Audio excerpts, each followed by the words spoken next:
Hello दोस्तों, कैसे हैं आप सब। मैं उम्मीद करता हूँ आप सब बहुत ही अच्छे होंगे और खूब मन लगाकर पढ़ाई भी कर रहे होंगे। दोस्तों, आज की इस वीडियो में हम बात करेंगे दैनिक जीवन में उपचयन अभिक्रियाओं के प्रभाव के बारे में। पिछले वीडियो में हमने रासायनिक समीकरण को संतुलित करना सीखा था। आज इस वीडियो में हम दैनिक जीवन में उपचयन अभिक्रियाओं के प्रभाव के बारे में पढ़ेंगे। तो चलिए आज का वीडियो शुरू करते हैं।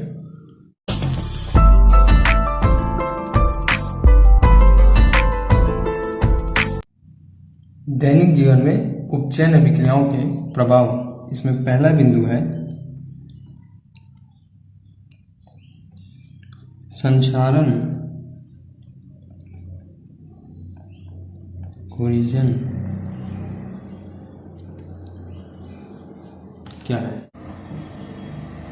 वह है रासायनिक अभिक्रिया जिसमें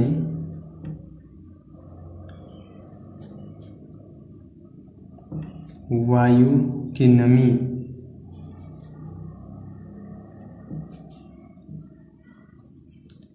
तथा ऑक्सीजन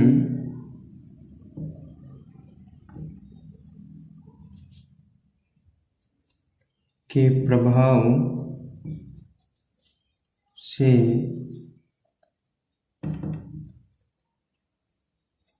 धातुओं का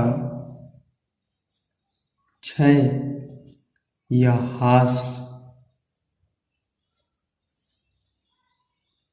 होता है।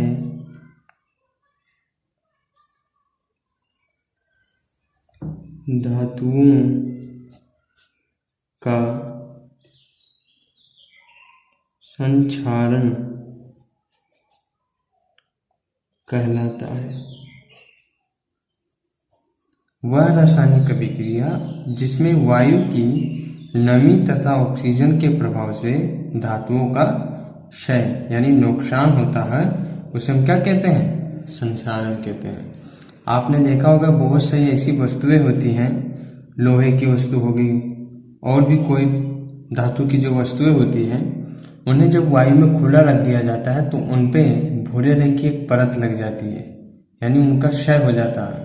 भूरे रंग की एक परत जम जाती है, जिसे हम क्या कहते हैं? लोहे पर जंग लगना।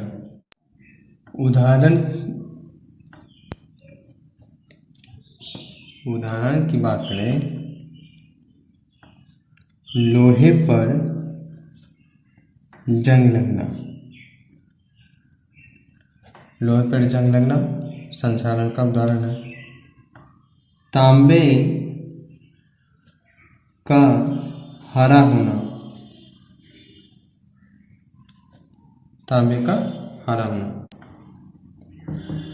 चांदी की सतह का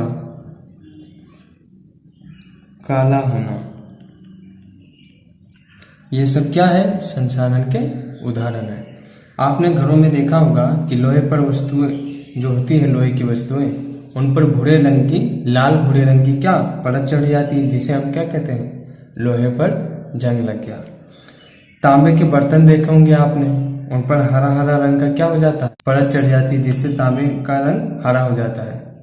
तो ये क्या है? संक्षारण का उदाहरण। चांदी की सतह काली हो जाती, आपने देखा होगा कि चांदी के बर्तन पे भी काला काला परत चढ़ जाता है।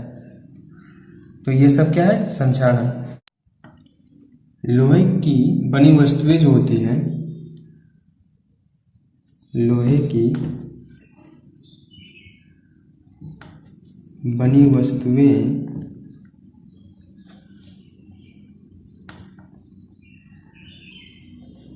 आरंभ में चमकीली होती हैं। चमकीली होती है।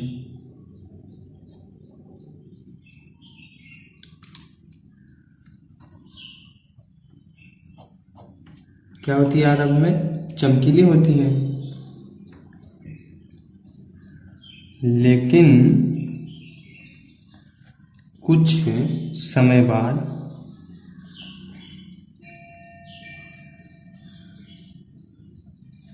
वायु की नमी तथा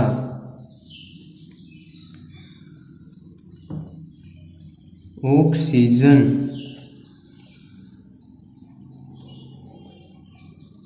के प्रभाव से उन पर लाल भूरे रंग का परत चढ़नी शुरू हो जाती है।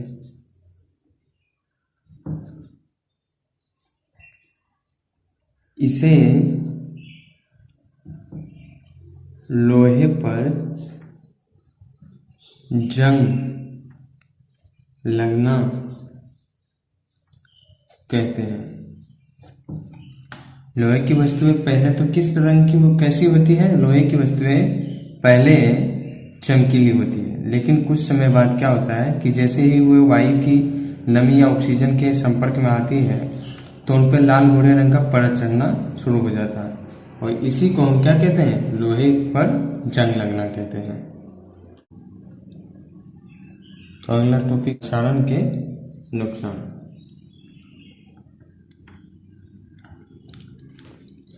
संक्षारण के कारण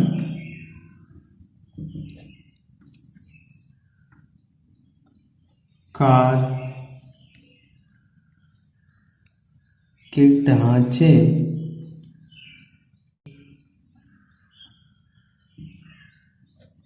लोहे की रेलिंग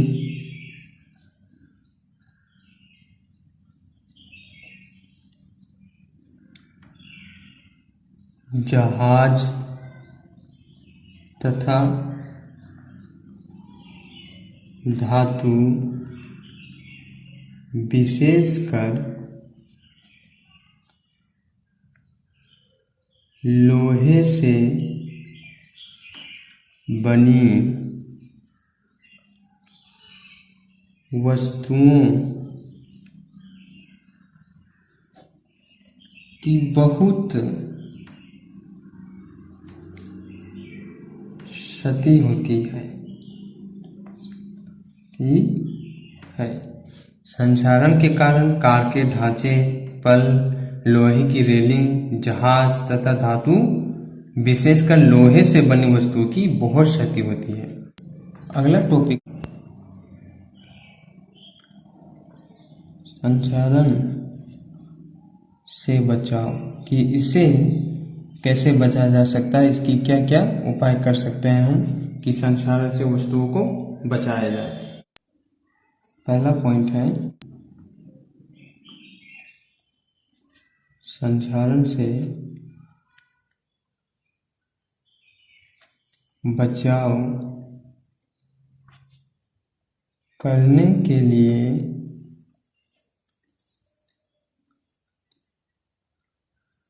लोहे की बनी वस्तुओं पर पेंट कर दिया जाता है।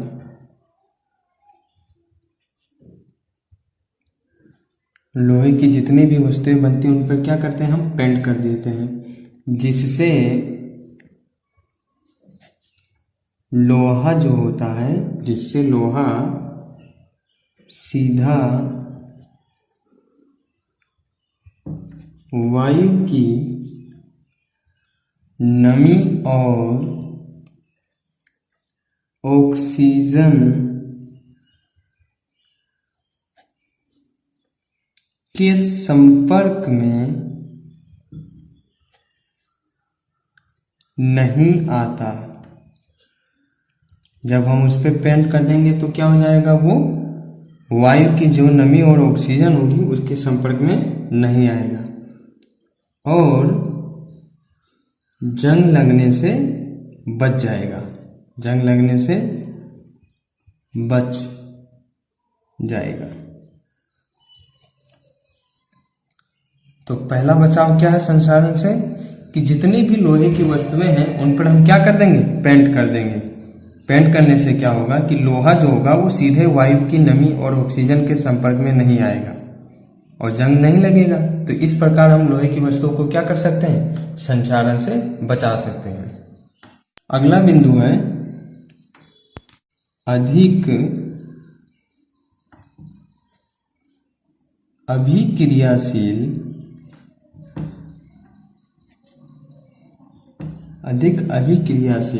धातु की सतह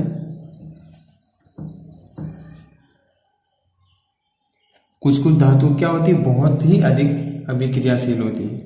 तो अधिक अभिक्रियाशील धातु की सतह पर कम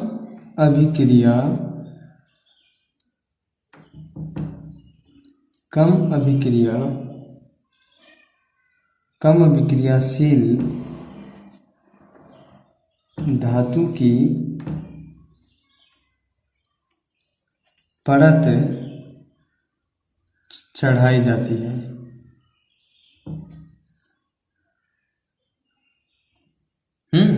अधिक अभिक्रियाशील धातु की सतह पर कम अभिक्रियाशील धातु की परत चढ़ा देंगे तो उससे क्या होगा कि वो भी क्या करेगा, संक्षारण से बच जाएगा, क्योंकि कम क्रियाशील धातु वायु की नमी और ऑक्सीजन से कम क्रिया करेगी। अगला टॉपिक है विकृत गंधिता।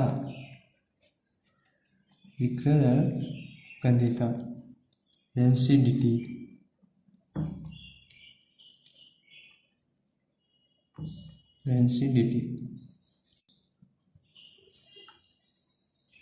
जब वसायुक्त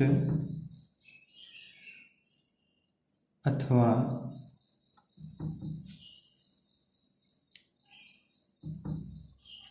तेलीय खाद्य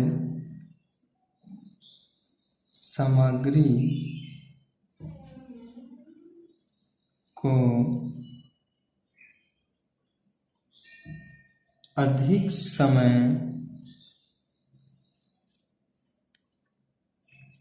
तक रखा जाता है तब उसका स्वाद और गंध में परिवर्तन आ जाता है,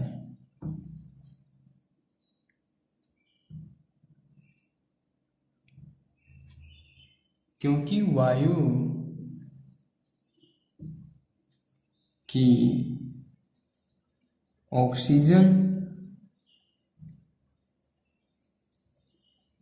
के संपर्क में आकर तेल या वसा उपचयित हो जाती है। क्या हो जाती है? उपचयित हो जाती है, जिससे उनका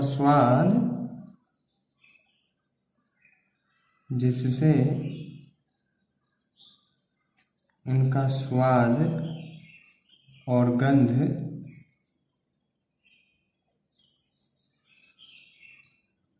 बदल जाता है। यह घटना विकृत गंधिता कहलाती है। विकृत गंधिता यानी गंध में विकृति आ जाना।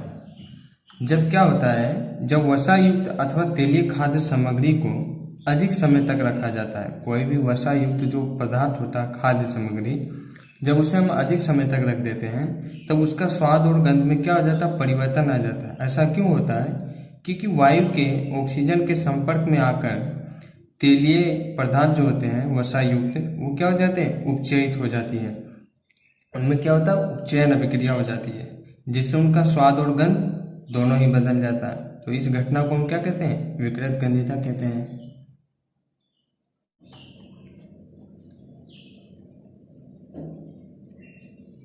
विकृत गंधिता को रोकने के उपाय। खाद्य पदार्थ को हम किस प्रकार से विकृत गंधिता से रोक सकते हैं? तो पहला बिंदु है इसमें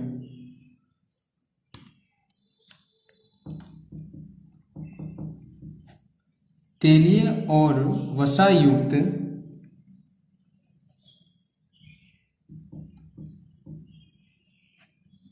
खाद्य सामग्री में तेलीय और वसा युक्त खाद्य सामग्री में उपचयन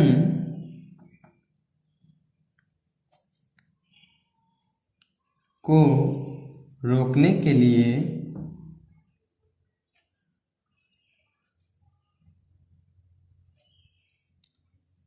प्रतिओक्सीकारक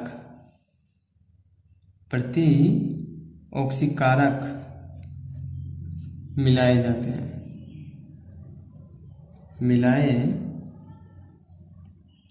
हैं, तेलीय और वसायुक्त खाद्य सामग्री को उपचयन रोकने के लिए प्रतिओक्सीकारक मिलाए जाते हैं। दूसरा बिंदु है खाद्य सामग्री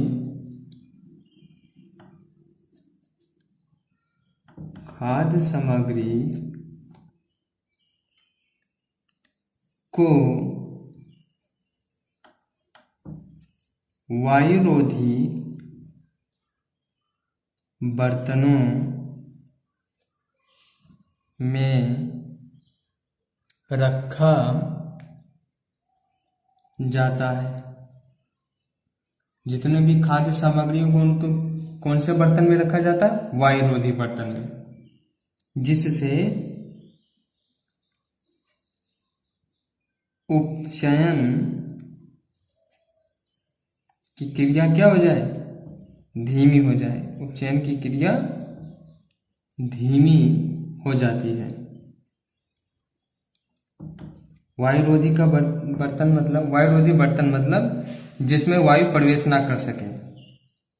ऐसे बर्तनों में हम खाद्य सामग्री को रख देते हैं, जिससे क्या हो जाएगा? उपचयन की क्रिया जो होती है वो धीमी हो जाती है। अगला पॉइंट है चिप्स आदि की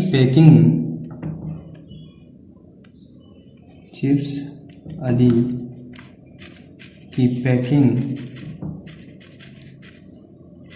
करते समय थैली में ऑक्सीजन हटाकर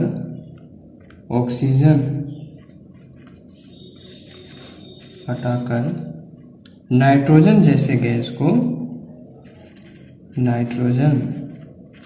जैसे कम सक्रिय गैस को भर देते हैं, ताकि चिप्स का उपचयन ना हो सके। आपने देखा होगा चिप्स कुरकुरे आदि के पैकेट होते हैं, वो बहुत दिनों से बने होते हैं, तो उनमें ऑक्सीजन गैस हटाकर नाइट्रोजन गैस जो कि कम सक्रिय गैस है उसको भर देते हैं, ताकि उन चिप्स और कुरकुरे का क्या हो? उपचयन ना हो सके। तो दोस्तों इस वीडियो में यहीं तक, मिलते हैं नेक्स्ट वीडियो में नेक्स्ट टॉपिक के साथ। मैं उम्मीद करता हूं कि आपको ये वीडियो पसंद आया होगा। अगर आपको वीडियो पसंद आया तो लाइक करें, दोस्तों को शेयर करें, और अगर अभी तक आपने मेरा चैनल सब्सक्राइब नहीं किया है तो सब्सक्राइब करें, घंटी वाली बटन दबाएं तथा ऑल पर क्लिक कर दें, ताकि जैसे ही मैं कोई वीडियो अपलोड करूं तो उसकी सूचना आपको तुरंत मिल जाए। आपका दिन शुभ हो। Thanks for watching. Thank you very much.